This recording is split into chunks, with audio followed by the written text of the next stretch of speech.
Hi hello ನಮಸ್ತೆ. ನಿಮಗೆಲ್ಲರಿಗೂ ಕೂಡ ದ್ರೋಣ ನವೋದಯ ಕೋಚಿಂಗ್ ಕ್ಲಾಸಸ್ ವತಿಯಿಂದ ಇವತ್ತಿನ ವಿಶೇಷವಾಗಿರ್ತಕ್ಕಂಥ ವಿಡಿಯೋಗೆ ಆತ್ಮೀಯವಾದಂಥ ಸ್ವಾಗತ ಮಕ್ಕಳೇ. ಇವತ್ತು ನಾವು ನೋಡೋಣ ನವೋದಯ ಪರೀಕ್ಷೆಯ ಗಣಿತ ಪ್ರಶ್ನೆಗಳ ಸಂಪೂರ್ಣ ವಿವರಣೆಯನ್ನು. ಯಾವ ದಿನಾಂಕ ಅಂದ್ರೆ 13/12/2025 ಮೊನ್ನೆ ನಡೆದಂಥ ಪತ್ರಿಕೆದ್ದು ಕಂಪ್ಲೀಟಾಗಿ ಗಣಿತದ ವಿವರಣೆಯನ್ನು ಇವತ್ತಿನ ಕ್ಲಾಸಸ್ಸನ್ನು ನೋಡೋಣ. ಇದಕ್ಕಿಂತ ಮುಂಚೆ ನಾನು ಏನು ಮಾಡಿದ್ದೀನಿ ಅಂದರೆ ನಿಮಗೆ ಕೀ ಆನ್ಸರ್ಸ್ಗಳನ್ನು ಪ್ರೊವೈಡ್ ಮಾಡಿದ್ದೇನೆ. ನನ್ನ ಒಂದು Drona coaching classes Rampura YouTube ಚಾನಲ್ಗೆ ಹೋದರೆ ನಿಮಗೆ ಕೀ ಆನ್ಸರ್ಗಳ ವಿಡಿಯೋ ಕಂಪ್ಲೀಟಾಗಿ ಸಿಗುತ್ತೆ. ಇಲ್ಲಿ ಗಣಿತಕ್ಕೆ ಸಂಬಂಧಪಟ್ಟಂತೆ ಕೆಲವರು ಆ ಉತ್ತರ ಹೇಗೆ ಬಂತು ಅನ್ನೋದನ್ನು ನಾನು ಕಂಪ್ಲೀಟಾಗಿ ಎಕ್ಸ್ಪ್ಲನೇಷನನ್ನು ಕೊಡ್ತಾ ಇದ್ದೀನಿ. ಇವತ್ತಿನ ಕ್ಲಾಸನ್ನು ಕಂಪ್ಲೀಟಾಗಿ ನೀವು ನೋಡಿದರೆ, ಸ್ಕಿಪ್ ಮಾಡದೆ ನೋಡಿದರೆ, ಇದರ ಜೊತೆಗೆ ರಿಲೇಟಿವ್ ಆಗಿ ಇದಕ್ಕೆ ಸಂಬಂಧಪಟ್ಟಂತೆ ಬೇರೆ ಪ್ರಶ್ನೆಗಳನ್ನು ಯಾವ ಥರ ಬಿಡಿಸ್ಬೇಕು ನಾವು ಅನ್ನೋದು ಕೂಡ ನಿಮಗೆ ನಾನು ಇದರ ಬಗ್ಗೆ ಕಂಪ್ಲೀಟ್ ಹೇಳಿಕೊಡ್ತೇನೆ.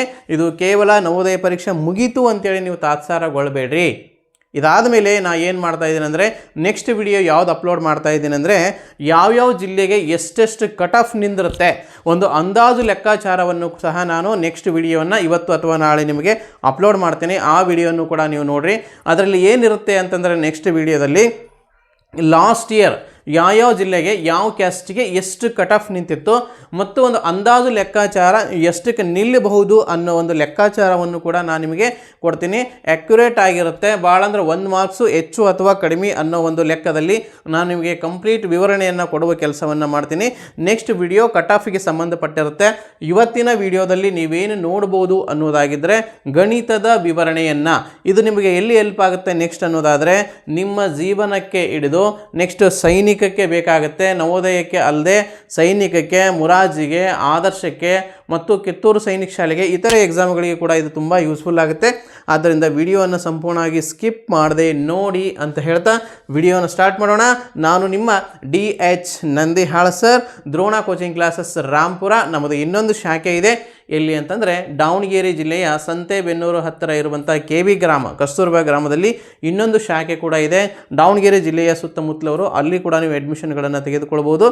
ಚಿತ್ರದುರ್ಗ ಜಿಲ್ಲೆಯ ಸುತ್ತಮುತ್ತಲಿನವರು ಇಲ್ಲಿ ಕೂಡ ಅಡ್ಮಿಷನ್ಗಳನ್ನು ತೆಗೆದುಕೊಳ್ಳಬಹುದು. ಆಫ್ಲೈನ್ ಮತ್ತು ಆನ್ಲೈನ್ ಎರಡೂ ಥರ ಕ್ಲಾಸಸ್ಗಳು ನಮ್ಮಲ್ಲಿ ಅವೈಲೇಬಲ್ ಇರುತ್ತೆ. ರೆಸಿಡೆನ್ಷಿಯಲ್, ನಾನ್ ರೆಸಿಡೆನ್ಷಿಯಲ್ ಎರಡೂ ಕ್ಲಾಸಸ್ಗಳು ನಿಮಗೆ ಸಿಗುತ್ತೆ. ಇಂಗ್ಲೀಷ್ ಮತ್ತು ಕನ್ನಡ ಮಾಧ್ಯಮದಲ್ಲಿ ಕ್ಲಾಸಸ್ಗಳು ಸಿಗುತ್ತೆ. ಓಕೆ, ಫಸ್ಟ್ ಕ್ವಶನನ್ನು ನಾನು ನೋಡ್ತಾ ಇದ್ದೀನಿ. ಇದು ನಿಮ್ಮ ಸೀರೀಸ್ನಲ್ಲಿ ಎಷ್ಟನೇ ಪ್ರಶ್ನೆ ಆಗಿದೆ ಅನ್ನೋದನ್ನು ನೀವೇ ನೋಡ್ಕೊಳ್ರಿ. ಅದು ಎಷ್ಟನೇ ಪ್ರಶ್ನೆ ಅನ್ನೋದನ್ನು ನಾನು ಪ್ರಶ್ನೆಗಳನ್ನು ಮಾತ್ರ ಹಾಕಿದ್ದೀನಿ, ಯಾವುದೇ ಸೀರೀಸನ್ನು ಹಾಕಿಲ್ಲ. ಈ ಸದ್ಯಕ್ಕೆ ನಾನು A ಸೀರೀಸ್ ಪ್ರಶ್ನೆ ಪತ್ರಿಕೆಯನ್ನು ತೆಗೆದುಕೊಂಡು ಆನ್ಸರನ್ನು ಮಾಡ್ತಾ ಇದ್ದೀನಿ. A ಸೀರೀಸ್ನವರು ಡೈರೆಕ್ಟಾಗಿ ನಿಮಗೆ ಕ್ವಶನ್ ಸಿಗುತ್ತೆ. ಬಟ್ ಬೇರೆ ಸೀರೀಸ್ನವರು B C D ದವರಿಗೆ ನೀವು ನಿಮ್ಮ ಸೀರೀಸ್ನಲ್ಲಿ ಇದು ಎಷ್ಟನೇ ಪ್ರಶ್ನೆ ಅನ್ನೋದನ್ನು ನೀವು ಅವಲೋಕನವನ್ನು ಮಾಡಿಕೊಡ್ರಿ. ಓಕೆ, ನೋಡೋಣ ಹಾಗಾದರೆ ಏನಿದೆ ಅಂತ. ಫಸ್ಟ್ನೇ ಪ್ರಶ್ನೆ ಏನು ಕೇಳಿದಾರಪ್ಪ ಅಂತ ನೋಡಿದರೆ, 1 ಮತ್ತು 11ರ ನಡುವೆ ಎಷ್ಟು ಅವಿಭಾಜ್ಯ ಸಂಖ್ಯೆಗಳಿವೆ ಅಂತ ಪ್ರಶ್ನೆಯನ್ನು ಕೇಳಿದ್ದಾರೆ. ಬಹಳಷ್ಟು ಮಕ್ಕಳು ಇದಕ್ಕೆ 5 ಅನ್ನೋ ಉತ್ತರವನ್ನು ಕೊಟ್ಟಿದ್ದೀರಿ. 5 ತಪ್ಪಾದ ಉತ್ತರ ಮಕ್ಕಳೇ. ಯಾಕೆ ತಪ್ಪಾಗುತ್ತೆ ಅಂತ ನೋಡಿದರೆ 1 ಮತ್ತು 11ರ ಮಧ್ಯೆ ಅಂತ ಕೊಟ್ಟಾಗ 1 ಮತ್ತು 11ರ ನಡುವೆ, ಈ ನಡುವೆ ಅನ್ನೋ ವರ್ಡ್ ಬಹಳಷ್ಟು ಮುಖ್ಯ ಆಗುತ್ತೆ. ಅಂದರೆ 1ಅನ್ನು ತೆಗೆದುಕೊಳ್ಬಾರ್ದು, 11ಅನ್ನು ತೆಗೆದುಕೊಳ್ಬಾರ್ದು. ಅಂದ್ರೇನು, 2 ಮತ್ತು ನಂತರ ಇರಬೇಕು, 10 ಮತ್ತು ಕೆಳಗೆ ಇರಬೇಕು. ಅಂದರೆ 11ರ ಒಳಗೆ ಇರುವಂತಹ ಸಂಖ್ಯೆಗಳು ಯಾವ ಬರ್ತಾವಂದರೆ 2 ಅವಿಭಾಜ್ಯ ಸಂಖ್ಯೆ, 3 ಬರುತ್ತೆ, ನೆಕ್ಸ್ಟ್ ಬರುವಂಥದ್ದು 5 ಬರುತ್ತೆ, ನೆಕ್ಸ್ಟ್ 7 ಬರುತ್ತೆ. 11 ಬರೋದಿಲ್ಲ. ಯಾಕೆ ಬರೋದಿಲ್ಲ ಅನ್ನೋದಾದರೆ ನಡುವೆ ಅಂತ ಕೊಟ್ಟಾಗ 11 ಕೌಂಟಿಗೆ ಆಗೋದಿಲ್ಲ. ಆದ್ದರಿಂದ ಸರಿಯಾದ ಉತ್ತರ ಇದರಲ್ಲಿ ಯಾವುದಾಗತ್ತೆ ಅಂತ ನೋಡಿದರೆ ಕೇವಲ 4 ಅವಿಭಾಜ್ಯ ಸಂಖ್ಯೆಗಳು ಇಲ್ಲಿ ಕಾಣಿಸ್ತವೆ. ಆದ್ದರಿಂದ ಆಪ್ಷನ್ B ಸರಿಯಾಗಿರುವಂಥ ಒಂದು ಉತ್ತರ.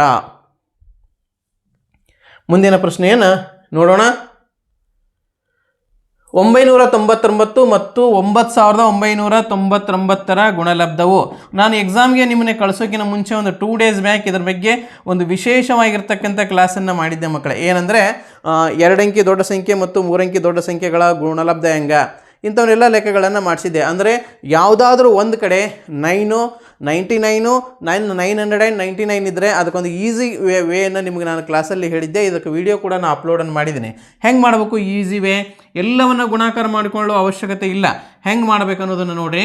9993 ಇವೆರಡರಲ್ಲಿ ಯಾವುದು ದೊಡ್ಡ ಸಂಖ್ಯೆ ಅಂತ ನಾವು ತೆಗೆದುಕೊಳ್ಬೇಕು. 9999 ಅಥವಾ 999 ದೊಡ್ಡ ಸಂಖ್ಯೆ ಅಂತ ನೋಡಿದರೆ ನಮಗೆ ದೊಡ್ಡ ಸಂಖ್ಯೆ ಸಿಗುತ್ತೆ. ಯಾವ್ದು ಸಿಗುತ್ತೆ? 9999. ಇದಕ್ಕೆ ಏನು ಮಾಡಬೇಕು ಅಂದರೆ ಚಿಕ್ಕ ಸಂಖ್ಯೆಯಿಂದ ನಾವು ಗುಣಾಕಾರವನ್ನು ಮಾಡಬೇಕಾಗುತ್ತೆ. 999. ಏನು ಮಾಡಬೇಕು? ಈ ಸಂಖ್ಯೆಯಲ್ಲಿ ಇದನ್ನು ಮೈನಸ್ ಮಾಡ್ಕೋರಿ. ಯಾವುದರಲ್ಲಿ? 9999ರಲ್ಲಿ 998 ಅಂದರೆ ಈ ಸಂಖ್ಯೆಯ ಹಿಂದಿನ ಸಂಖ್ಯೆಯನ್ನು ಮೈನಸ್ ಮಾಡಬೇಕು. ಇದರ ಹಿಂದಿನ ಸಂಖ್ಯೆ ಅಂತ ನೋಡಿದರೆ 998. ಆ 998ನ್ನು ನಾನು ಇದರಲ್ಲಿ ಏನು ಮಾಡ್ತೀನಿ ಅಂದರೆ ಮೈನಸ್ ಮಾಡ್ತೀನಿ.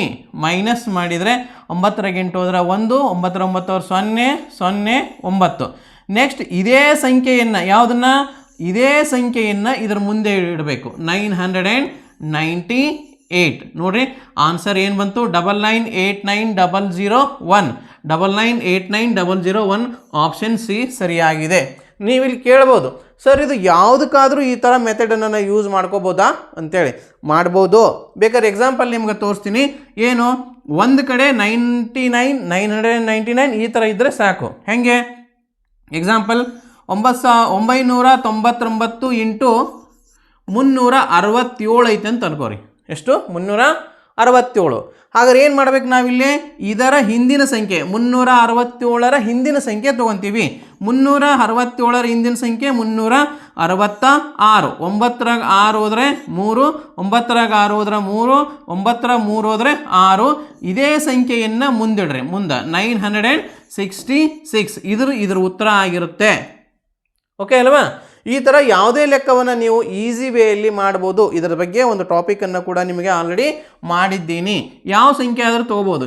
ಎಕ್ಸಾಂಪಲ್ 9999 ಇಂಟು 99 ಕೇಳಿದರು ಅಂತ ಅನ್ಕೋರಿ.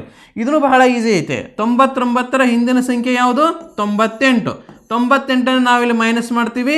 9 8 1 0 9 9. 9 9 0 9 8.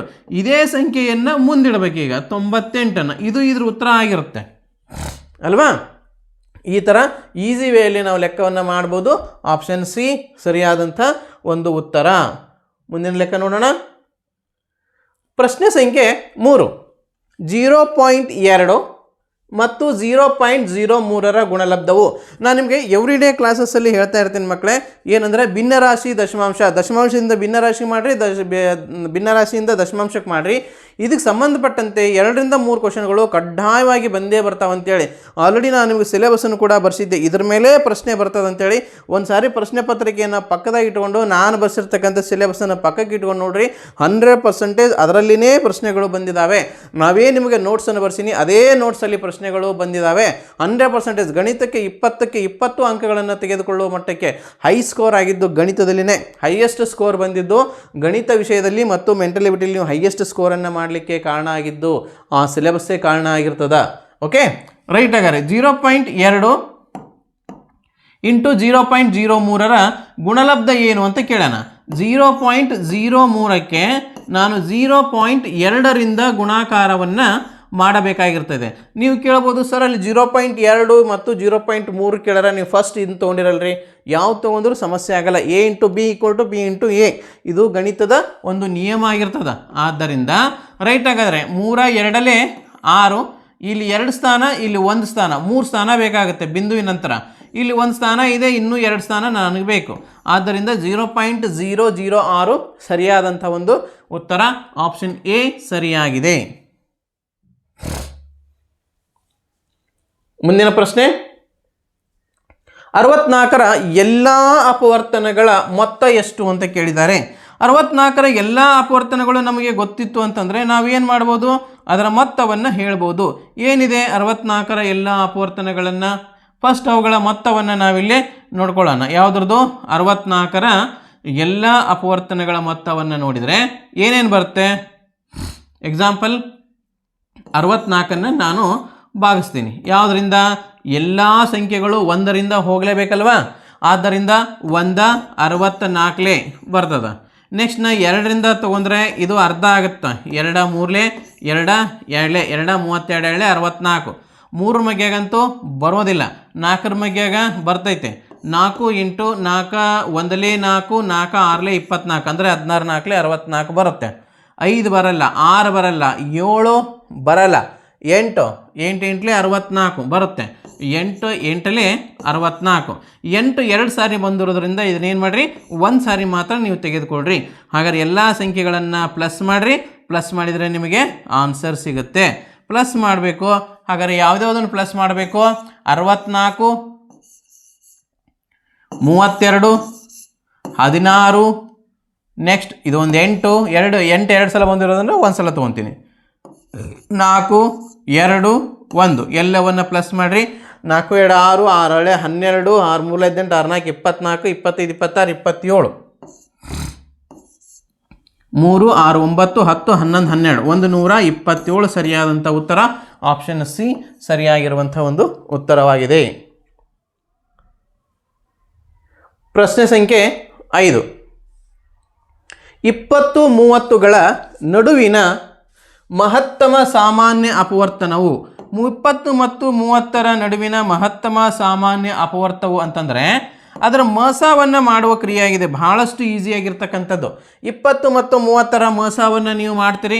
ಎರಡೂ ಸಂಖ್ಯೆಗಳು ಒಂದೇ ಮಗ್ಗೆಯಿಂದ ಹೋದರೆ ನೀವು ನೇರವಾಗಿ ದೊಡ್ಡ ಸಂಖ್ಯೆಯಿಂದನೇ ಹೊಡಿಬೋದು, ಏನು ಸಮಸ್ಯೆ ಇಲ್ಲ. 20 ಮತ್ತು 30ನ್ನು ಇಲ್ಲ ಸರ್ ನಾನು ಅವಿಭಾಜ್ಯ ಸಂಖ್ಯೆಯಿಂದನೇ ಹೊಡಿತೀನಿ ಅಂದರೂ ಸಹಿತವಾಗಿ ಹೊಡಿಬೋದು, ಯಾವುದೇ ಸಮಸ್ಯೆ ಇಲ್ಲ.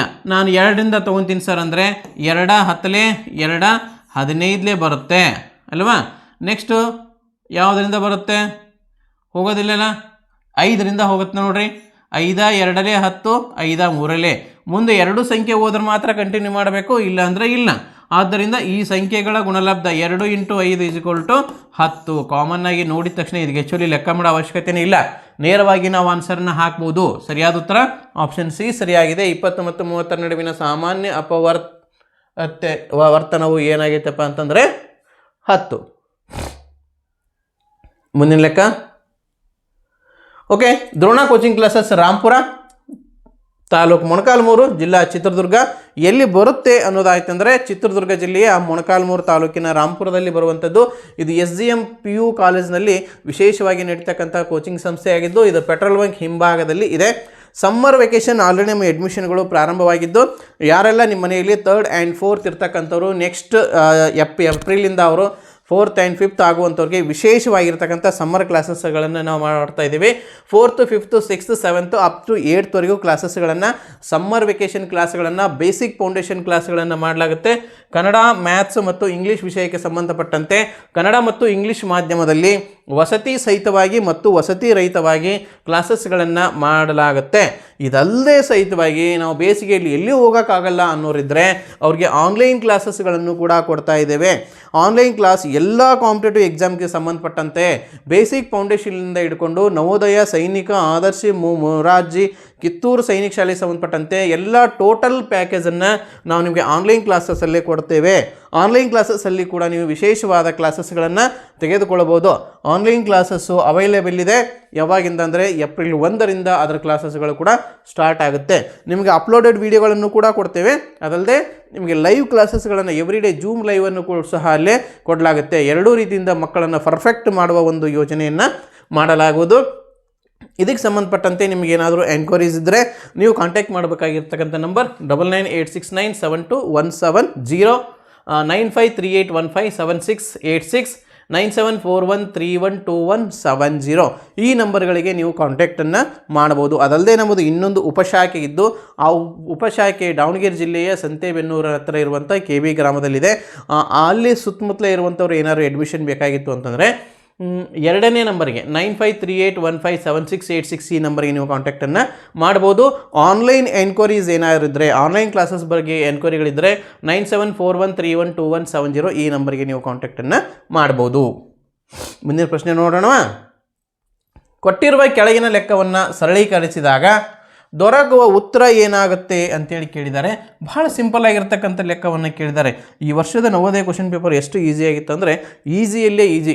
ಸುಮಾರು ನಾವು ಎಷ್ಟು ಕ್ವಶನ್ ಪೇಪರ್ಗಳನ್ನು ಪ್ರಾಕ್ಟೀಸ್ ಮಾಡಿಸಿದ್ವಿ ನಮ್ಮಲ್ಲಿ ಬರೋ ಮಕ್ಕಳಿಗೆ ಅಂದರೆ 130ಕ್ಕೂ ಅಧಿಕ ಕ್ವಶನ್ ಪೇಪರ್ಗಳನ್ನು, ಮಾಡೆಲ್ ಕ್ವಶನ್ ಪೇಪರ್ಗಳನ್ನು, ಇಯರ್ ವೈಸ್ ಕ್ವಶನ್ ಪೇಪರ್ಗಳನ್ನು ಮಕ್ಕಳಿಗೆ ನಾವು ಪರ್ಫೆಕ್ಟ್ ಮಾಡಿಸಿದ್ವಿ. ಸುಮಾರು 3 ತಿಂಗಳಿಂದ ಸತತವಾಗಿ ಪ್ರಯತ್ನವನ್ನು ಮಾಡಿ ಈ ಮಕ್ಕಳಿಗೆ ಪ್ರಯತ್ನವನ್ನು ಮಾಡಲಾಗಿತ್ತು. ಎಷ್ಟು ಸ್ಕೋರ್ ಆಗಿದೆ ಅಂದರೆ ಔಟ್ ಆಫ್ 98.75ವರೆಗೂ ನಮ್ಮಲ್ಲಿ ಇರುವಂಥ ಮಕ್ಕಳು ಸ್ಕೋರ್ಗಳನ್ನು ಮಾಡಿದ್ದಾರೆ. ಅತ್ಯುತ್ತಮವಾದಂಥ ಸ್ಕೋರು ಮತ್ತು ಅತ್ಯುತ್ತಮವಾದ ಫಲಿತಾಂಶದ ನಿರೀಕ್ಷೆಯಲ್ಲಿ ನಾವು ಈ ಸಲ ಇದ್ದೇವೆ. ಸುಮಾರು 25ಕ್ಕೂ ಅಧಿಕ ಜನ 75 ಕ್ವಶನ್ಸ್ ಪ್ಲಸ್ ಬಂದಿದ್ದಾರೆ. ಅಂದರೆ ಅಪ್ರಾಕ್ಸ್ ಅವರು 95% ಆಸ್ಪಾಸ್ ಇರ್ತಕ್ಕಂಥವ್ರೆ ಅಷ್ಟು ಜನ ಈ ಒಂದು ನಮ್ಮ ಸಂಸ್ಥೆಯಿಂದ ಇರ್ತಕ್ಕಂಥದ್ದು. ಇದು ಬಹಳಷ್ಟು ಹೆಮ್ಮೆಯ ಒಂದು ವಿಚಾರ. ಕೊಟ್ಟಿರುವ ಲೆಕ್ಕವನ್ನು ಸರಳೀಕರಿಸಿದಾಗ ದೊರೆಯುವಂಥ ಒಂದು ಉತ್ತರ ಏನಾಗುತ್ತೆ ಅಂತೇಳಿ ಅವ್ರು ಕೇಳಿದ್ದಾರೆ. ಏನಾಗುತ್ತೆ ಅಂತ ನೋಡಿದರೆ ನೋಡಿ, ಈ 3 ನಾವು ಪ್ಲಸ್ ಮಾಡ್ಕೋಬೇಕಾಗತ್ತೆ ಅಲ್ವಾ. 3 ಪ್ಲಸ್ ಚಿಹ್ನೆ ಹೊಂದಿರೋದ್ರಿಂದ ಪ್ಲಸ್ ಮಾಡಿ, ಬಂದ ಉತ್ತರದಲ್ಲಿ ಇದನ್ನು ನಾವು ಮೈನಸ್ ಮಾಡಬೇಕಾಗತ್ತೆ. ಸರಿ, ಹಾಗಾದರೆ 3 ಏಕಕಾಲಕ್ಕೆ ಪ್ಲಸ್ ಮಾಡೋಣ. 6.082 ಬಿಡಿ ಬಿಡಿಯಾಗಿ ಬರ್ಕೋರಿ. ನೆಕ್ಸ್ಟು 60.82, ನೆಕ್ಸ್ಟ್ 608.2 ಇವೆಲ್ಲದರ ಮೊತ್ತವನ್ನು ನಾವಿಲ್ಲೇ ಮಾಡ್ತೀವಿ. ಇಲ್ಲಿ 0 ಹಾಕೋರಿ, ಬೇಕಾದ್ರೆ ನಿಮ್ಗೆ ಕನ್ಫ್ಯೂಸ್ ಆಗುತ್ತಂದರೆ 2ಕ್ಕೆ 2, 8 2 10, 8 2 10 1 11, 6 2 12, 13 14 15, ನೆಕ್ಸ್ಟ್ 6 1 7, 6ಕ್ಕೆ 6, 675.102 ಆಯಿತು. ಬಟ್ ಇದರಲ್ಲಿ ಏನು ಮಾಡ್ಬೇಕೀಗ, ಒಂದು ಮೈನಸ್ ಮಾಡ್ಕೋಬೇಕಲ್ಲ. ಯಾವುದು? 0.6082, 6082 ಮೈನಸ್ ಮಾಡ್ಕೊತೀವಿ. ಮೈನಸ್ ಮಾಡಿಕೊಂಡ್ರೆ ಇಲ್ಲಿ ಮೇಲ್ಗಡೆ ಏನೂ ಇಲ್ಲ ಅಂದರೆ 0 ಇರುತ್ತೆ. 10ರಲ್ಲಿ 2 ಹೋದರೆ 8, ಕ್ಯಾರಿ 1, 12ರಲ್ಲಿ 9 ಹೋದರೆ 3, ನೆಕ್ಸ್ಟು ಕ್ಯಾರಿ 1, 10ರಲ್ಲಿ 1 ಹೋದರೆ 9, ನೆಕ್ಸ್ಟು ಕ್ಯಾರಿ 1, ನೆಕ್ಸ್ಟು 11ರಲ್ಲಿ 7 ಹೋದರೆ 4, ನೆಕ್ಸ್ಟು ಕ್ಯಾರಿ ಬಂತು 5ರಲ್ಲಿ 1 ಹೋದರೆ 4, 7 6, 674.493, 674.493 ಸರಿಯಾದಂಥ ಉತ್ತರ ಇದೆ. ಯಾವುದಂತ ನೋಡಿದರೆ ಆಪ್ಷನ್ ಬಿ ಸರಿಯಾಗಿರುವಂಥ ಉತ್ತರ.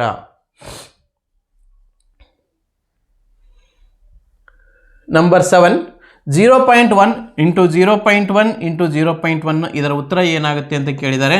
0.1 ಇಂಟು 0.1 ಇಂಟು 0.1 ಇದೆ. ಒಂದಲ್ಲೇ 1 ಆಗುತ್ತೆ. ರೈಟ್ ಆಗಾದರೆ ಬಿಂದುವಿನ ನಂತರ ಇಲ್ಲೊಂದು ಸ್ಥಾನ, ಇಲ್ಲೊಂದು ಸ್ಥಾನ, ಇಲ್ಲೊಂದು ಸ್ಥಾನ, 3 ಸ್ಥಾನ ಬೇಕಾಗುತ್ತೆ. ಸೊ 1 ಪ್ಲೇಸ್ ನನಗೆ ಆಲ್ರೆಡಿ ಇದೆ. ಹಾಗಾದ್ರೆ 2 ಪ್ಲೇಸ್ ಖಾಲಿ ಇದೆ. 2 0 ಕೊಟ್ಟು ಪಾಯಿಂಟ್ ಕೊಡಬೇಕು. 0.001 ಸರಿಯಾದಂಥ ಉತ್ತರ. ಆಪ್ಷನ್ ಬಿ ಸರಿಯಾಗಿದೆ.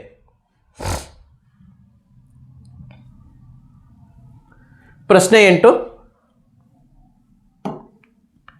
3/2 ಡಿವೈಡೆಡ್ ಬೈ ಮತ್ತೆ 3/2 ಇಂಟು 2 ಪ್ಲಸ್ 3/2 ಇದಕ್ಕೆ ಉತ್ತರವನ್ನು ಹಾಕ್ರಿ ಅಂತ ಹೇಳಿದ್ದಾರೆ. ಬಹಳಷ್ಟು ಈಸಿಯಾಗಿರ್ತಕ್ಕಂಥ ಉತ್ತರ. ಸರಿಯಾಗಾದರೆ 3/2 ಆ್ಯಸ್ ಇಟ್ ಈಸ್ ಹಾಗೆ ಇರುತ್ತೆ. ಇದನ್ನು ಭಾಗಾಕಾರ ಇದ್ದಿದ್ದು ಗುಂಡ್ಲೆ ಆಗುತ್ತೆ. ಇದು 2/3 ಆಗುತ್ತೆ. ಇಂಟು 2ಕ್ಕೆ into 2 plus 3/2 as it is ಇರ್ತೈತೆ. ನೆಕ್ಸ್ಟು 2 1 1 ಇಂಟು 2 ಅಂದರೆ 2 ಪ್ಲಸ್ 3/2 ಉತ್ತರ ನಮಗುಳಿತು. ಕ್ಲಿಯರ್ ಅಲ್ವಾ? ಓಕೆ ಅಲ್ಲ? 2 ಪ್ಲಸ್ 3/2 ಉತ್ತರ ನಮಗೆ ಉಳಿತು. ಇದನ್ನು ನಾನು ಮಿಶ್ರ ಭಿನ್ನ ರಾಶಿಯಲ್ಲಿ ಬರೆದ್ರೆ ಏನಾಗುತ್ತೆ? 2 ಪ್ಲಸ್ 1 ಹೋಲ್ 1/2 ಆಯಿತು. 3/2 ಇರ್ತಕ್ಕಂಥದ್ದು ಅಲ್ವಾ? ಇವೆರಡು ಏನಾಗುತ್ತೆ? ಮಿಕ್ಸ್ ಆಗುತ್ತೆ. ಪೂರ್ಣ ಸಂಖ್ಯೆಗಳನ್ನು ಗುಣಾಕಾರ ಕೂಡಿಸ್ತೀವಲ್ಲ, 2 1 3, 3 ಹೋಲ್ 1/2 ಇದರ ಒಂದು ಸರಿಯಾದಂಥ ಉತ್ತರ. ಆದರೆ ಉತ್ತರದಲ್ಲಿ ಏನಿಲ್ಲ, ಮಿಶ್ರ ಭಿನ್ನರಾಶಿ ರೂಪದಾಗೆಲ್ಲ ಅವರು ಕೊಟ್ಟಿಲ್ಲ. ಏನು ಕೊಟ್ಟಿದ್ದಾರೆ? ವಿಷಮ ಭಿನ್ನರಾಶಿ ರೂಪದಲ್ಲಿ ಕೊಟ್ಟಾರೆ. 2 3 6, 6 1 7, 6 1 7, 7/2 ನಮಗೆ ಆನ್ಸರು ಸಿಗುತ್ತೆ. ಭಾಳಷ್ಟು ಸರಳವಾಗಿರ್ತಕ್ಕಂಥ ಪ್ರಶ್ನೆ. 3 2 6, 6 1 7, ಛೇದಕ್ಕೆ ಛೇದ. ಇದಾದರೂ ಕೊಟ್ಟಿರ್ಬೋದು, ಇದನ್ನಾದರೂ ಕೊಟ್ಟಿರ್ಬೋದು. ಯಾವ್ದು ಕೊಟ್ಟಿರ್ತದೆ ಅದಕ್ಕೆ ಆನ್ಸರನ್ನು ಹಾಕಬೇಕು. ಮಿಶ್ರ ಭಿನ್ನರಾಶಿಯಲ್ಲಿ ಇಟ್ಟರೆ ಈ ರೂಪ ಆಗುತ್ತೆ ಉತ್ತರ. ನೆಕ್ಸ್ಟ್ ಇದನ್ನು ವಿಷಮ ಭಿನ್ನರಾಶಿಲಿಟ್ಟರೆ 7/2 ಆಗುತ್ತೆ. ಇದನ್ನೇ ನಾವು ದಶಮಾಂಶ ರೂಪದಾಗಿಟ್ಟರೆ 3.5 ಆಗುತ್ತೆ ಅಲ್ವಾ. ಯಾವುದೇ ಉತ್ತರ ಇದ್ರೂ ಸಹಿತವಾಗಿ ನೀವು ಉತ್ತರಿಸಲಿಕ್ಕೆ ರೆಡಿಯಾಗಿರಬೇಕು. ಮುಂದಿನ ಉತ್ತರ ಎಷ್ಟು ಸರಳ ನೋಡ್ರಿ. 999 ಡಿವೈಡೆಡ್ ಬೈ 1000 ಇದ್ರ ಬೆಲೆ ಏನು ಹೇಳ್ರಿ ಅಂತ ಹೇಳ್ಯಾರ. ಎಷ್ಟು ಈಸಿಯಾಗಿರ್ತಕ್ಕಂಥದ್ದು ನೋಡ್ರಿ. 999 ಡಿವೈಡೆಡ್ ಬೈ 1000. ಓಕೆ, ಕೆಳಗಡೆ ಒಂದರ ಮುಂದೆ 3 0 ಇರೋದ್ರಿಂದ ಮೊದಲು ಅಂಶದಲ್ಲಿ ಏನೈತೆ ಅದನ್ನು ಬರ್ಕೊಂಡ್ಬಿಡ್ಬೇಕು. ಅಂಶದಲ್ಲಿ ಏನೈತೆ ಎಲ್ಲ ಬರ್ಕೊತೀರಿ. ಕೆಳಗಡೆ 3 0 ಇರೋದ್ರಿಂದ 1 2 3 ಸ್ಥಾನ ಬಿಟ್ಟು ಪಾಯಿಂಟ್ ಕೊಡಬೇಕು. ಆನ್ಸರ್ ಏನು ಬಂತು ನಮ್ಮದು 0.999. ಆನ್ಸರ್ 0.999. ಆಪ್ಷನ್ ಸಿ ಸರಿಯಾಗಿರುವಂತಹ ಒಂದು ಉತ್ತರ. ಪ್ರಶ್ನೆ ಸಂಖ್ಯೆ 10 ನೋಡಿರಿ. ಇದ್ರ ಮೇಲೆ ಎಷ್ಟು ಪ್ರಶ್ನೆ ಬಂದ ನೋಡ್ರಿ. ನೀವು ಬರೀ ದಶಮಾಂಶದಿಂದ ಭಿನ್ನರಾಶಿ ಮಾಡಿರಿ, ಭಿನ್ನರಾಶಿಯಿಂದ ದಶಮಾಂಶಕ್ಕೆ ಮಾಡಿರಿ. ಈ ಒಂದು ಟಾಪಿಕ್ ಪರ್ಫೆಕ್ಟ್ ಆದರೂ ನಿಮಗೆ 4 ಕ್ವಶನ್ಗಳು ಫಿಕ್ಸ್. ನಾನು ಆಲ್ರೆಡಿ ನಿಮಗೆ ಮಕ್ಕಳೇ ನಿಮಗೆ ನೋಟ್ಸಲ್ಲಿ ಬರ್ಸಿದ್ದೀನಿ, ನೀವು ಓಪನ್ ಮಾಡಿ ನೋಡಿರಿ. ಈ ಟಾಪಿಕ್ ಮೇಲೆ ಇಷ್ಟು ಪ್ರಶ್ನೆಗಳು ಬರ್ತಾವೆ ಅಂತೇಳಿ ಎಕ್ಸಾಕ್ಟಾಗಿ ಅಷ್ಟು ಪ್ರಶ್ನೆಗಳು ನಿಮಗಿಲ್ಲೇ ಬಂದಿದೆ. 0.238 ಭಿನ್ನರಾಶಿ ರೂಪವು ಇದಾಗಿದೆ ಅಂತೇಳಿ. ಓಕೆ ಅಲ್ವಾ, ರೈಟ್. ಏನಾಗುತ್ತೆ ಅದರ ಭಿನ್ನರಾಶಿ ರೂಪ ಅಂತ ನೋಡಿದರೆ 0.238. ಇದನ್ನು ಭಿನ್ನರಾಶಿ ರೂಪದಾಗ ಬರೀರಿ ಅಂತ ಹೇಳ್ಯಾರ. ಹಾಗಾದ್ರೆ ಇದು ನಾನು ಪಾಯಿಂಟ್ ತೆಗೆದು ಬರೆದ್ರೆ ಏನಾಗುತ್ತೆ 238 ಡಿವೈಡೆಡ್ ಬೈ 1000 ಆಗುತ್ತೆ. ಯಾಕಂದರೆ ಬಿಂದುವಿನ ನಂತರ 3 ಸ್ಥಾನ ಇರೋದ್ರಿಂದ. ಸರಿ, ಕಡ್ತಾ ಹೊಡಿತೀನಿ. 2 1 2 1 2 9 18 2 5 10 0 0 119/500 ಸರಿಯಾದಂಥ ಒಂದು ಉತ್ತರ 119/500. ಆಪ್ಷನ್ ಎ ಸರಿಯಾಗಿದೆ.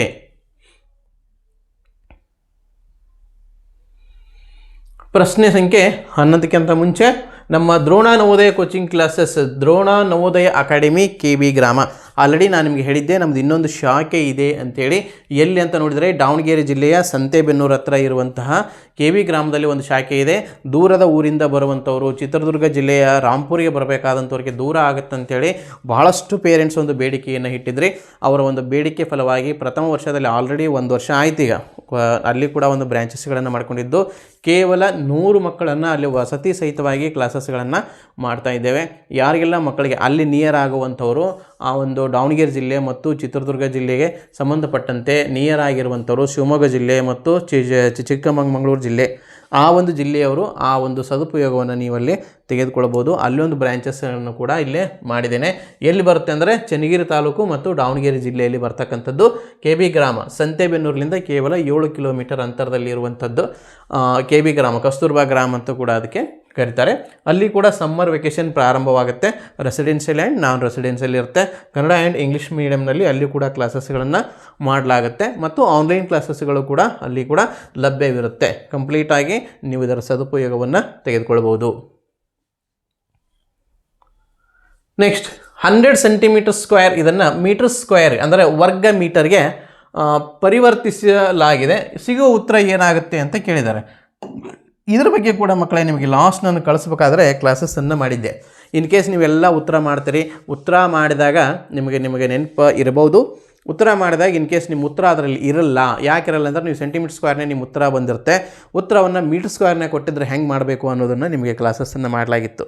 ಅದಕ್ಕೆ ಸಂಬಂಧಪಟ್ಟಂತೆ ಏನು ಮಾಡಬೇಕು, ಸೆಂಟಿಮೀಟರ್ ಸ್ಕ್ವೇರ್ ಐತೆ, 100 ಸೆಂಟಿಮೀಟರ್ ಸ್ಕ್ವೇರ್ ಐತೆ. ಇದನ್ನು ಮೀಟರ್ ಸ್ಕ್ವೇರ್ಗೆ ಕನ್ವರ್ಟ್ ಮಾಡಬೇಕಾಗಿತ್ತಂದರೆ ಈ 100 ಸೆಂಟಿಮೀಟರ್ ಸ್ಕ್ವೇರನ್ನು 2 ಸಾರಿ 100ರಿಂದ ಭಾಗಿಸಬೇಕು. ಯಾಕ್ರಿ 2 ಸಾರಿ 1 ಸಾರಿ ಅಲ್ವಾ? ಯಾಕಂದರೆ ನಿಮಗೆ ಗೊತ್ತಿರ್ತದೆ ಸೆಂಟಿಮೀಟರ್ ಇರೋದನ್ನು ಮೀಟರ್ಗೆ ಕನ್ವರ್ಟ್ ಮಾಡಬೇಕಾದ್ರೆ 100ರಿಂದ ಭಾಗಿಸಬೇಕು. ಸರಿ, ಹಾಗಾದರೆ 100ರಿಂದನೇ ಭಾಗಿಸ್ಬೇಕು.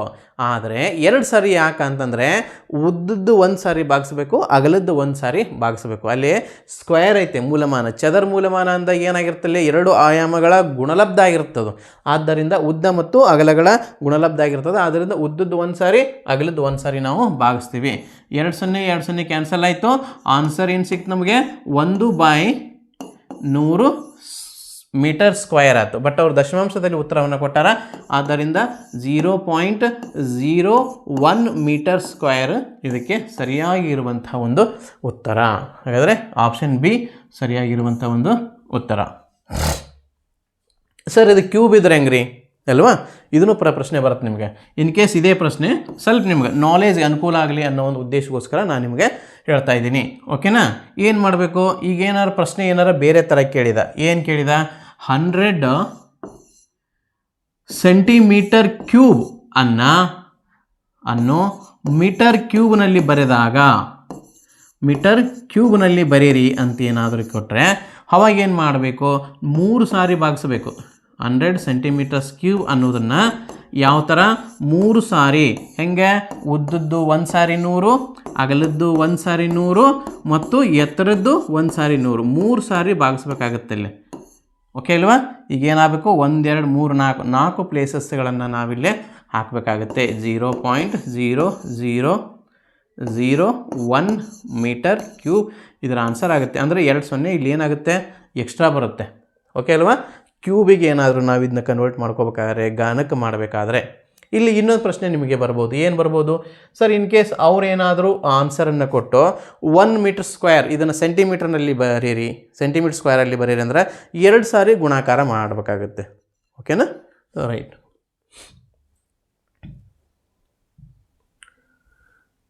ಹನ್ನೆರಡನೇದು ಈಸಿಯಾಗಿರುವಂಥ ಲೆಕ್ಕ. ದೆಹಲಿಯಿಂದ ಜೈಪುರಕ್ಕೆ ಪ್ರಯಾಣ ಮಾಡುವ ರೈಲು ಬೆಳಗ್ಗೆ 10:45ಕ್ಕೆ ದೆಹಲಿಯಿಂದ ಹೊರಟು ಮಧ್ಯಾಹ್ನ 3:30ಕ್ಕೆ ಜಯಪುರವನ್ನು ತಲುಪುತ್ತೆ. ಹಾಗಾದರೆ ಪ್ರಯಾಣದ ಒಟ್ಟು ಸಮಯ ಎಷ್ಟು ಅಂತ ಕೇಳಿದ್ದಾರೆ. ಎಷ್ಟು ಸರಳವಾಗಿರ್ತಕ್ಕಂಥ ಪ್ರಶ್ನೆ ಅಂತಂದರೆ ಸುಮ್ಮನೆ ನೀವು ಕೈಯಿಂದನೂ ಲೆಕ್ಕ ಮಾಡ್ಕೋಬೋದು ಅಲ್ವಾ. ಎಷ್ಟು ಸರಳವಾಗಿರ್ತಕ್ಕಂಥ ಲೆಕ್ಕ ಅಂತಂದರೆ, ದೆಹಲಿಯಿಂದ ಜಯಪುರಕ್ಕೆ ಗಾಡಿ ಹೋಗ್ತಾ ಇದೆ. ಜಯಪುರಕ್ಕೆ ಹೋಗ್ಬೇಕಾದ್ರೆ 10:45ಕ್ಕೆ ಅದು ಪ್ರಯಾಣವನ್ನು ಸ್ಟಾರ್ಟ್ ಮಾಡೈತೆ. ಮಧ್ಯಾಹ್ನ 3:30ಕ್ಕೆ ಪ್ರಯಾಣ ಏನಾಗೈತೆ, ಮುಕ್ತಾಯ ಆಗೈತೆ. ಹಾಗಾದ್ರೆ ನಾನು ಮಧ್ಯಾಹ್ನದ 3:30 ಹೆಂಗೆ ಕರಿಬೋದು ಅಂತ ನೋಡಿದರೆ 24 ಗಂಟೆಗಳ ಒಂದು ಗಡಿಯಾರಕ್ಕೆ ಪರಿವರ್ತನೆ ಮಾಡಿದರೆ ಪ್ಲಸ್ 12 ಗಂಟೆ ಆಗುತ್ತೆ ಇದು ಅಲ್ವಾ. ಪ್ಲಸ್ 12 ಗಂಟೆ ಅಂದರೆ ಏನು, ನಾನು ಇಲ್ಲಿ ಏನೂ ಮಾಡ್ತಾಯಿಲ್ಲ, ಜಸ್ಟ್ PM ಅನ್ನು ಒಂದು 24 ಅವರ್ಸ್ಗೆ ಕನ್ವರ್ಟ್ ಮಾಡ್ತಾ ಇದ್ದೀನಿ. ಎಷ್ಟಾಗುತ್ತೆ, 15:30 ಆಯಿತು. 15:30ರಲ್ಲಿ ಏನಾಗುತ್ತೆ, ಬಸ್ ಪ್ರಾರಂಭವಾಗಿದ್ದು ಎಷ್ಟಕ್ಕೆ, -10:45 ನಾನಿಲ್ಲೇ ಮೈನಸ್ ಮಾಡ್ತೀನಿ. 10:45ರಲ್ಲಿ ಇದನ್ನು ನಾನು ಮೈನಸ್ ಮಾಡ್ಕೊತೀವಿ. ಕಳ್ಯಾಕೆ ಬರಲ್ಲ ಅಂದರೆ ಏನು ಮಾಡಬೇಕು, ಪಕ್ಕದ ಮನೆಯಿಂದ 1 ಗಂಟೆನ ಕ್ಯಾರಿ ತೊಗೋಬೇಕು. ಅಂದರೆ ಇದು ಎಷ್ಟಾಯ್ತು, ಇದು 14 ಆಯಿತು. 14 ಆದರೆ ನೆಕ್ಸ್ಟ್ ಇಲ್ಲಿ 1 ಗಂಟೆ ತೊಗೊಂಡ್ರೆ 60 ಇದ್ದಿದ್ದು 30 ಇದ್ದಿದ್ದು ಏನಾಗುತ್ತೆ, 90 ಆಗುತ್ತೆ. ಯಾಕಂದರೆ ಆಲ್ರೆಡಿ 30 ಇತ್ತು ನನ್ನ ಕಡೆ, ಇಲ್ಲಿಂದ ಕ್ಯಾರಿ ತೊಗೊಂಡಿದ್ದು 60 90 ಆಯಿತು. 90 - 45 = 45, 14 - 10 = 4. ಆದ್ದರಿಂದ 4 ಗಂಟೆ 45 ನಿಮಿಷ. ಆಪ್ಷನ್ ಬಿ ಸರಿಯಾಗಿರುವಂಥ ಒಂದು ಉತ್ತರ.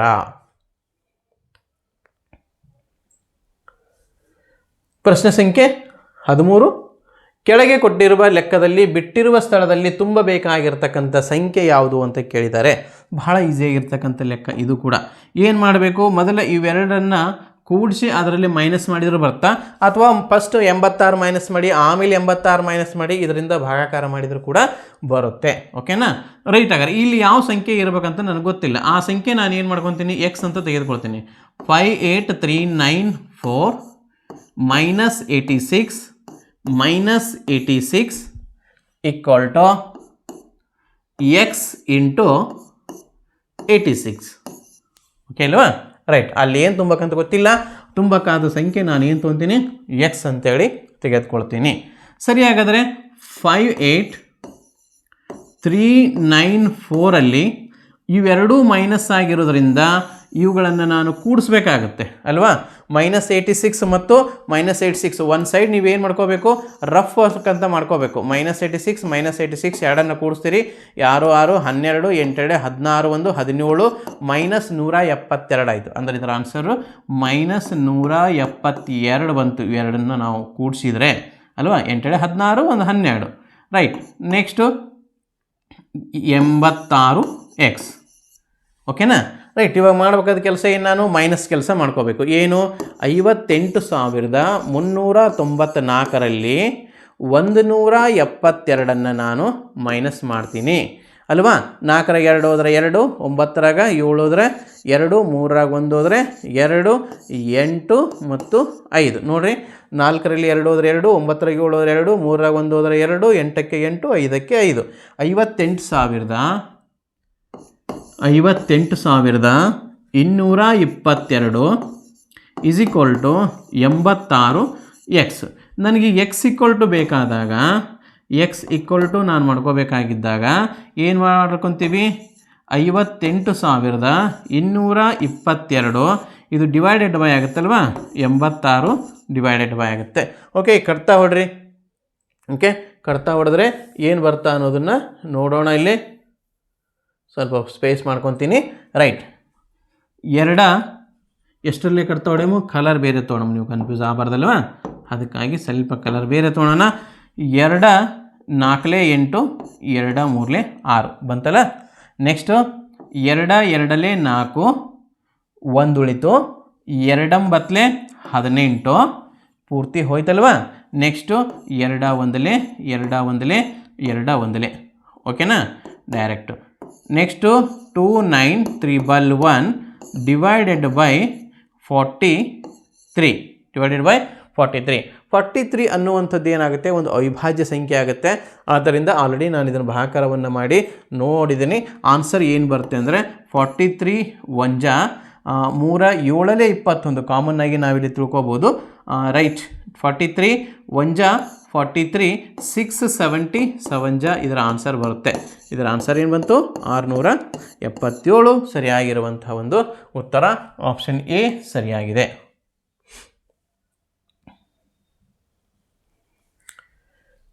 ಮುಂದಿನ ಪ್ರಶ್ನೆ, ಒಂದು ಪೆಟ್ಟಿಗೆಯಲ್ಲಿ 500 ಮೊಟ್ಟೆಗಳು ಇದ್ದವು.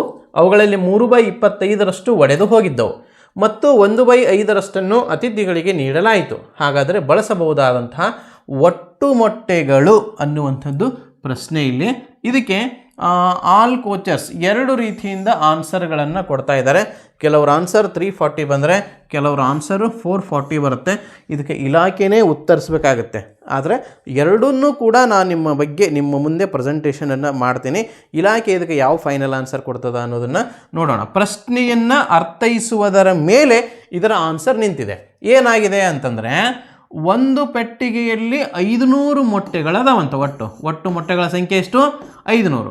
ಅದರಲ್ಲಿ 3/25 ಒಡೆದು ಹೋಗಿವೆ. 3/25 ಏನಾಗಿವೆ? ಒಡೆದು ಹೋಗಿವೆ. 3/25 ಒಡೆದು ಹೋಗಿವೆ. ಒಡೆದು ಹೋದರೆ ಎಷ್ಟು ಒಡೆದಂಗಾಯಿತು?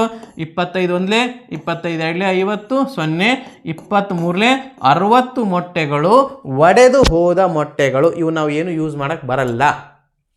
ಅದಾದ ಮೇಲೆ ಒಡೆದು ಹೋದ ಮೇಲೆ 1/5 ಅತಿಥಿಗಳಿಗೆ ಕೊಡಲಾಯಿತು. ಯಾವುದರಲ್ಲಿ? 500 ಏನು ಬರ್ತಲ್ಲ, ಈ 500ರ 1/5 ಭಾಗವನ್ನು ಅತಿಥಿಗಳಿಗೆ ಕೊಡಲಾಯಿತು. ಅತಿಥಿಗಳಿಗೆ ಎಷ್ಟು ಕೊಟ್ಟರಾಗರ? 5 1 5 100 ಇಸ್ ಈಕ್ವಲ್ ಟು 100 ಮೊಟ್ಟೆಗಳನ್ನು ಅತಿಥಿಗಳಿಗೆ ಕೊಟ್ಟರು. ಹಾಗಾದ್ರೆ ಎಷ್ಟು ಟೋಟಲ್ ಅವರು ಖರ್ಚು ಮಾಡಿರ್ತಕ್ಕಂಥ ಮೊಟ್ಟೆಗಳು? 160 ಮೊಟ್ಟೆಗಳನ್ನು ಅವರು ಯೂಸ್ ಮಾಡಲಿಕ್ಕೆ ಬರಂಗಿಲ್ಲ. ಉಳಿದ ಮೊಟ್ಟೆಗಳನ್ನು ಏನು ಮಾಡ್ಬೋದು? ಅವರು ಬಳಕೆಯನ್ನು ಮಾಡಬಹುದು. ಹಾಗಾದ್ರೆ ಅವ್ರ ಹತ್ರ ಇರುವಂಥ ಮೊಟ್ಟೆಗಳು 500 ಇದ್ದು, 500ರಲ್ಲಿ 160 ಮೊಟ್ಟೆಗಳು ಏನಾಯಿತು? 60 ಮೊಟ್ಟೆಗಳು ಒಡೆದು ಹೋಯಿತು. ಇನ್ನುಳಿದಂಥ 100 ಮೊಟ್ಟೆಗಳನ್ನು ಅತಿಥಿಗಳಿಗೆ ಕೊಟ್ಟರು. ಮಿಕ್ಕಂತ ಅಂದರೆ 160 ಮೊಟ್ಟೆಗಳು ಹೋಯಿತು. ಉಳಿದಂಥ ಮೊಟ್ಟೆಗಳು ಅಂತ ನೋಡಿದರೆ 340 ಮೊಟ್ಟೆಗಳು ಉಳಿತು. ಇವುಗಳನ್ನು ಅವರು ಬಳಕೆ ಮಾಡಬಹುದು. ಆದ್ದರಿಂದ ಆಪ್ಷನ್ ಸಿ ಸರಿಯಾದ ಉತ್ತರ ಅನ್ನುವಂಥದ್ದು ಒಂದು ವಾದ. ಅದೇ ಥರನಾಗಿ ಇನ್ನೊಂದು ಥರ ವಾದ ಇದೆ. ಅವ್ರೇನು ಹೇಳ್ತಾ ಇದ್ದಾರೆ ಅಂತಂದರೆ, ಒಟ್ಟು ಮೊಟ್ಟೆಗಳು 500 ಇದೆ. ಒಟ್ಟು ಮೊಟ್ಟೆಗಳೆಷ್ಟಿದೆ? 500 ಇದೆ. ಇದರಲ್ಲಿ 3/25 ಒಡೆದು ಹೋಗಿವೆ.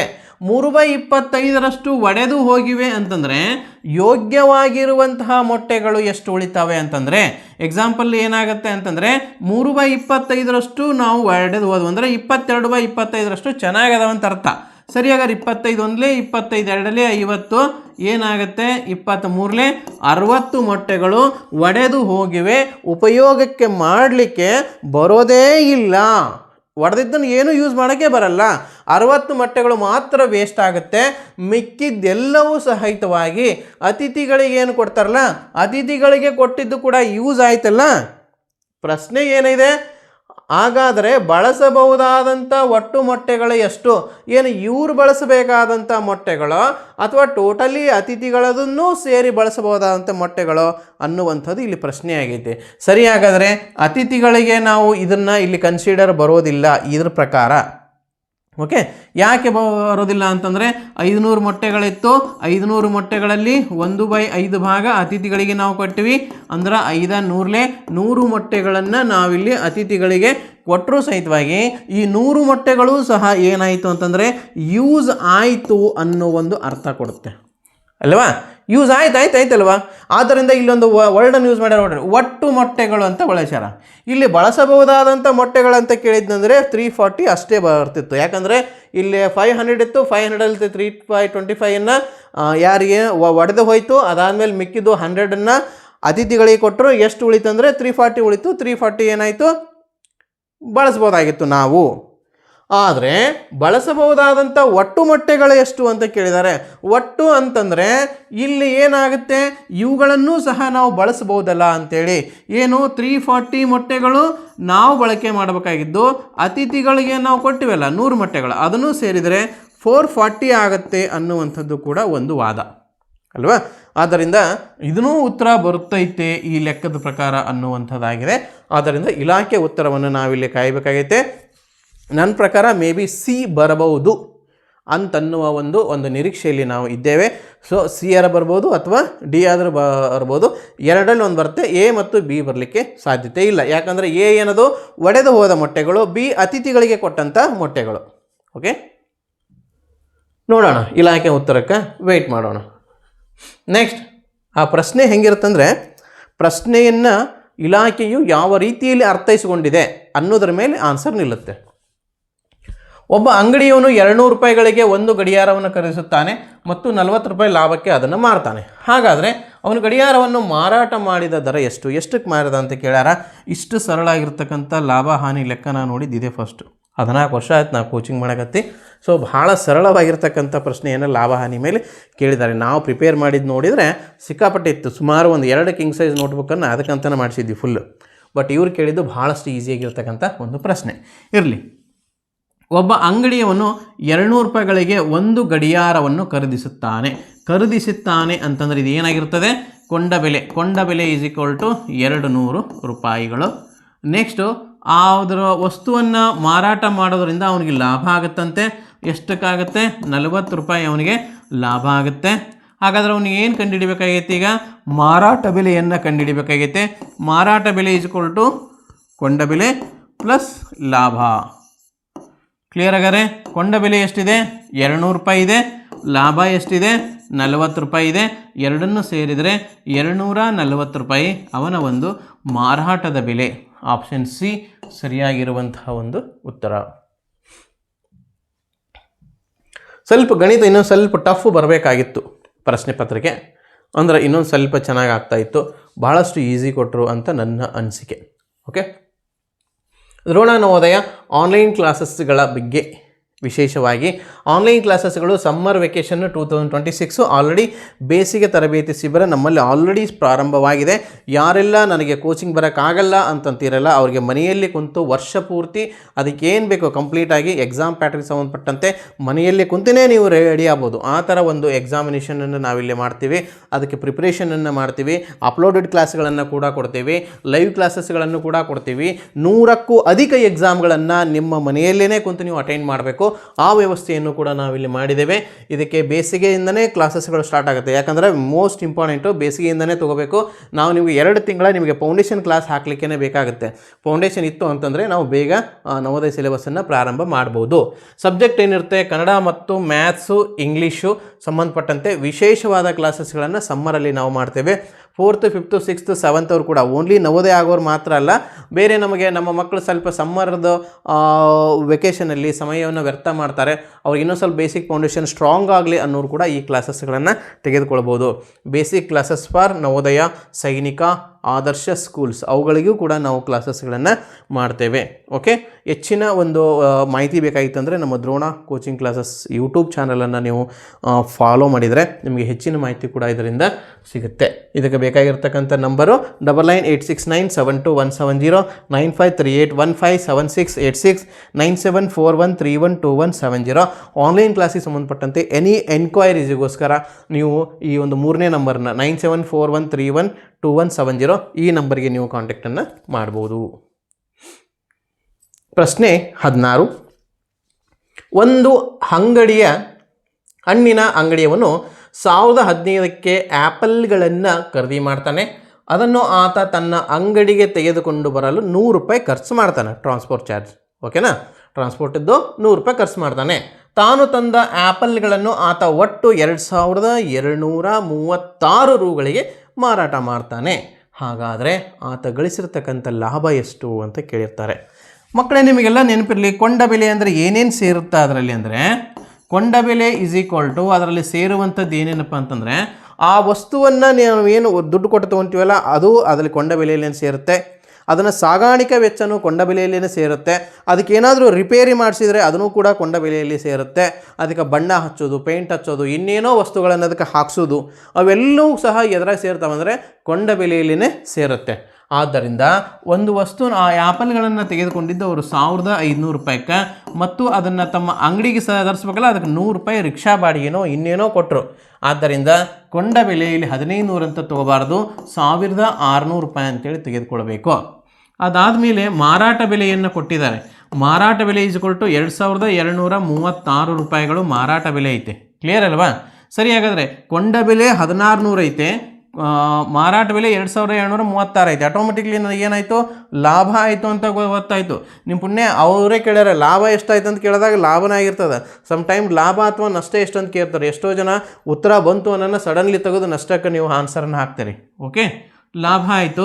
ಲಾಭ ಈಸ್ ಈಕ್ವಲ್ ಟು ಮಾರಾಟ ಬೆಲೆ ಮೈನಸ್ ಕೊಂಡ ಬೆಲೆ, ಮೈನಸ್ ಕೊಂಡ ಬೆಲೆ 2236 ಮೈನಸ್ 1600 ರೂಪಾಯಿ ಬರ್ತೈತೆ.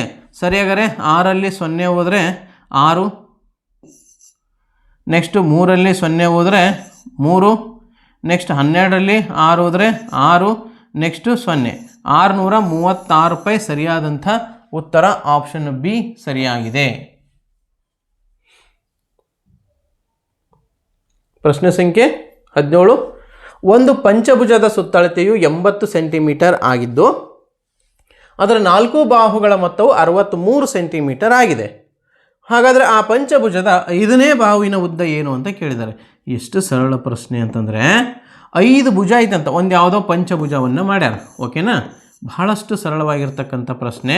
5 ಭುಜ ಐತೆ, ಎಲ್ಲ ಭುಜಗಳನ್ನು ಸೇರಿಸಿದರೆ 80 ಸೆಂಟಿಮೀಟರ್ ಆಗುತ್ತಂತಿದು. ಎಷ್ಟಾಗುತ್ತೆ? 80 ಸೆಂಟಿಮೀಟರ್ ಆಗುತ್ತೆ. ಇದರಾಗ 4ರದ್ದು ಕೊಟ್ಟಾರ, 4ಅನ್ನು ಸೇರಿದರೆ ಎಷ್ಟಾಗುತ್ತಂತೆ? 63 ಅಲ್ವಾ? 63 ಸೆಂಟಿಮೀಟ್ರ್. ಇದು 4ರದ್ದು ಸೇರಿದು, ಇದು 4ರದ್ದು, ಇದು 5ರದ್ದು ಅಲ್ವಾ? ಹಾಗಾದ್ರೆ ಏನು ಮಾಡ್ಬೇಕಾಗಾರ? 5 ಬಾಹುಗಳ ಮೊತ್ತದಲ್ಲಿ, 5 ಬಾಹುಗಳ ಮೊತ್ತದಲ್ಲಿ ಅಂದರೆ 5 ಬಾಹುಗಳ ಮೊತ್ತ ಅಂತಂದರೆ ಯಾವುದು? 80. ಆ 4 ಬಾಹುಗಳ ಮೊತ್ತವನ್ನು ಮೈನಸ್ ಮಾಡ್ತೀನಿ. ಎಷ್ಟು ಉಳಿತು? 10ರಾಗ 3 ಹೋದ್ರೆ 7, 1 17 ಸೆಂಟಿಮೀಟರ್ ನಮಗೆ ಆನ್ಸರ್ ಬಂತು. ಭಾಳಷ್ಟು ಸರಳವಾಗಿರ್ತಕ್ಕಂಥ ಪ್ರಶ್ನೆಗಳಿದೆ. ಗಣಿತ 20ಕ್ಕೂ 20 ಮಾಡಿದಂಥ ವಿದ್ಯಾರ್ಥಿಗಳು ಸಾಕಷ್ಟಿದ್ದಾರೆ. ಬಹಳಷ್ಟು ಈಸಿಯಾಗಿತ್ತು ಪ್ರಶ್ನೆ ಪತ್ರಿಕೆ. ಒಂದು ಸಂಪೂರ್ಣ ಕೋನವು ಇದಕ್ಕೆ ಸಮನಾಗಿದೆ. ಒಂದು ಸಂಪೂರ್ಣ ಕೋನವು ಇದಕ್ಕೆ ಸಮನಾಗಿದೆ ಅಂತ ಕೇಳ್ಯಾರ. ಸಂಪೂರ್ಣ ಅಂತಂದರೆ 360 ಡಿಗ್ರಿಯನ್ನು ಹೊಂದಿರತಕ್ಕಂಥದಕ್ಕೆ ನಾವೇನು ಕರಿತೀವಿ ಅಂತಂದರೆ ಸಂಪೂರ್ಣ ಕೋನ ಅಂತೇಳಿ ಕರಿತೀವಿ. ಕೋನಗಳಲ್ಲಿ ಪೂರ್ಣ ಕೋನ ಅಥವಾ ಸಂಪೂರ್ಣ ಕೋನ 2 ವರ್ಡನ್ನು ನಾವು ಯೂಸ್ ಮಾಡ್ಬೋದು. Okay right. ಹಾಗಾದರೆ 360 ಡಿಗ್ರಿ ಇದ್ದರೆ ನಾವು ಸಂಪೂರ್ಣ ಕೋನ ಅಂತೀವಿ. ಆದರೆ ಒಂದು ಸಂಪೂರ್ಣ ಕೋನ ಆಗಬೇಕಾಗಿತ್ತು ಅಂತಂದರೆ ಅದರಲ್ಲಿ ಎಷ್ಟು ಇರಬೇಕು ಅನ್ನುವಂಥದ್ದು. 4 ಸಮಕೋನಗಳು, 1 ಸಮಕೋನ, 2 ಸಮಕೋನ ಹಿಂಗೆಲ್ಲ ಕೊಟ್ಟಾರೆ. ಸಮಕೋನ ಅಂತಂದರೆ ಏನಾಗರ? ಸಮಕೋನ ಅಂತಂದರೆ 90 ಡಿಗ್ರಿ. ಸಮ ಅಂದರೆ ಎಷ್ಟು? 90 ಡಿಗ್ರಿ. ಹಾಗಾದರೆ ನಾವೇನು ಮಾಡ್ಬೇಕಾಗಾರ?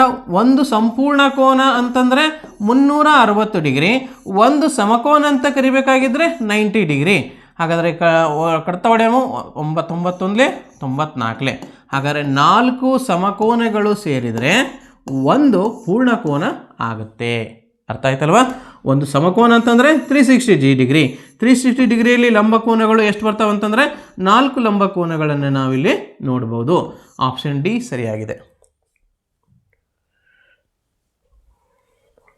ಒಂದು ಆಯತದ ಎಲ್ಲ ಒಳಕೋನಗಳ ಮೊತ್ತ ಇದಕ್ಕೆ ಸಮನಾಗಿದೆ. ಆಯ್ತಲ್ಲ, ಯಾವುದೇ ಚತುರ್ಭುಜ ತಗೋರಿ, ಯಾವುದೇ ಚತುರ್ಭುಜ ತೊಗೊಂಡ್ರೂ ಅದರ ಒಳಕೋನಗಳ ಮೊತ್ತ 360 ಡಿಗ್ರಿಗೆ ಸಮನಾಗಿರ್ತದೆ. ನಿಮಗೆ ಆಯತ ಕೇಳ್ಬೋದು, ನೆಕ್ಸ್ಟ್ ಚೌಕ ಕೇಳ್ಬೋದು, ಯಾವುದರ ಕೇಳಿ, ಒಟ್ಟು ಚತುರ್ಭುಜಗಳು ಯಾವುದೇ ಆಗಿರಲಿ ಅದರ ಒಳಕೋನಗಳ ಮೊತ್ತ 180 ಡಿಗ್ರಿ 360 ಡಿಗ್ರಿ ಆಗಿರ್ತದೆ. ಎಲ್ಲ ಚತುರ್ಭುಜಗಳದ್ದೂ ಸೇಮ ಸರ್. ಹೌದು, ಎಲ್ಲ ಚತುರ್ಭುಜಗಳದ್ದೂ 360ನೇ ಇರುತ್ತೆ ಅಲ್ವಾ? ಇದಕ್ಕೆ ಫಾರ್ಮುಲಾ ಕೂಡ ನಾನು ನಿಮಗೆ ಬರೆಸಿದ್ದೆ. ಏನು ಬರೆಸಿದ್ದೆ ಅಂತಂದರೆ n-2 ಇಂಟು 180 ಈ ಫಾರ್ಮುಲಾವನ್ನು ಯೂಸ್ ಮಾಡಿ ಅಂತ ಹೇಳಿದ್ದೆ. ಎನ್ ಅಂತಂದರೆ ಅದರ ಭುಜಗಳ ಸಂಖ್ಯೆ. ಆಯತ ಅಂತಂದರೆ ಏನು? 4 ಭುಜ ಇರ್ತಾವೆ ಅಲ್ವಾ? 4 ಭುಜದಲ್ಲಿ 2 ಭುಜ ಹೋಯಿತು, 4 - 2 ಇಂಟು 180 ಡಿಗ್ರಿ ಅಲ್ವಾ? ಸರಿ, ಹಾಗಾದ್ರೆ 4ರ 2 ಹೋದರೆ 2 ಇಂಟು 180 ಅಂತಂದರೆ ಎಷ್ಟು ಬಂತು? 360 ಡಿಗ್ರಿ ಬಂತು. ಅಂತಂದರೆ ನಾವೇನು ಮಾಡ್ಬೋದು, ಈ ಫಾರ್ಮುಲಾವನ್ನು ಯೂಸ್ ಮಾಡಿ ಎಷ್ಟರದೇ ಕೇಳಿ, ಇನ್ ಕೇಸ್ ನಿಮಗೇನೋ 10 ಭುಜದ ಅಂತ ಏನೋ ಕೊಟ್ಟಿದ್ರೆ, ಒಂದು ದಶಭುಜ ಆಕೃತಿಯ ಎಲ್ಲ ಒಳಕೋನಗಳ ಮೊತ್ತ ಎಷ್ಟು ಅಂತ ಕೇಳಿದರೆ ಸೇಮ್ ಸೂತ್ರ ಹಾಕ್ರಿ. 10 - 2 ಯಾಕಂದರೆ n-2 ಅಲ್ಲ, ಇಂಟು 180 ಮಾಡ್ತೀರಿ. ಓಕೆ ಅಲ್ವಾ? ರೈಟ್. 10ರಲ್ಲಿ 2 ಹೋದರೆ 8, 8 ಇಂಟು 180 ಏನು ಬರ್ತದೆ ಆನ್ಸರ್ ಬರೆದು ಕಳಿಸಿ ಇಲ್ಲಿ ಹಚ್ಚಿರಿ. ಅಷ್ಟೇ ಇರ್ತಕ್ಕಂಥದ್ದು ಅಲ್ವಾ? ಯಾವ್ದಾರು ಮಾಡಿ. ತ್ರಿಭುಜದ ಒಳಕೋನಗಳ ಮೊತ್ತ ಎಷ್ಟು? ತ್ರಿಭುಜ ಅಂತಂದರೆ 3 ಬಾವು ಅಲ್ವಾ? 3 - 2 ಅಂದರೆ 1, 1 ಇಂಟು 180 ಅಂದರೆ 180. ರೈಟ್.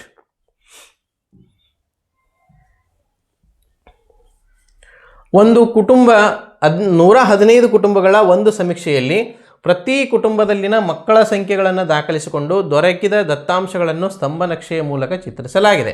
ಬಾರ್ ಗ್ರಾಫ್ನಲ್ಲಿ ತಿಳಿಸಿರುವಂತೆ ಮಕ್ಕಳಿಲ್ಲದ ಕುಟುಂಬಗಳ ಸಂಖ್ಯೆ ಎಷ್ಟು ಅಂತೇಳಿ ಪ್ರಶ್ನೆಯನ್ನು ಕೇಳಿದ್ದಾರೆ. ಭಾಳ ಈಸಿ ಐತೆ, ಆದರೂ ಕೂಡ ಮಕ್ಕಳು ಕೆಲವೊಂದಿಷ್ಟು ಮಿಸ್ಟೇಕ್ಗಳನ್ನು ಮಾಡ್ಕೊಂಡಿರಿ, ಅದಕ್ಕೂ ಗೊತ್ತಿಲ್ಲ.